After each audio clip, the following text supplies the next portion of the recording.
Hello friends, good morning. এসে গেছি একটা নতুন মিনি ব্লগের সাথে। তো আমি তোমাদের সঙ্গে আগেই শেয়ার করেছিলাম যে আমার মা একটা দোলনা দিয়ে গিয়েছিল আমার অ্যানিভার্সারি গিফট উপলক্ষে। তারপর একটা ডেকোরেশনের জিনিস দিয়ে গিয়েছিল, আমার দিদু পাঠিয়ে দিয়েছিল। তো সেগুলো এখন আমি ফিক্সড করেছি, মানে টাঙিয়েছি দোলনাটা।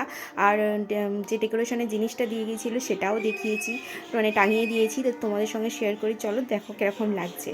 আর আমার যে সমস্ত আমার টেডিগুলো ছিল সেগুলো আমি এখানে রেখেছি, মানে বিছানার উপরেই আপাতত রাখা আছে।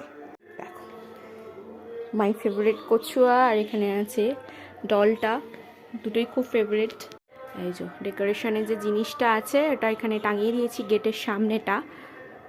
আরও আছে, এই লম্বা লম্বা যে মেয়েগুলো আছে কড়ির, ওগুলো আরও আছে।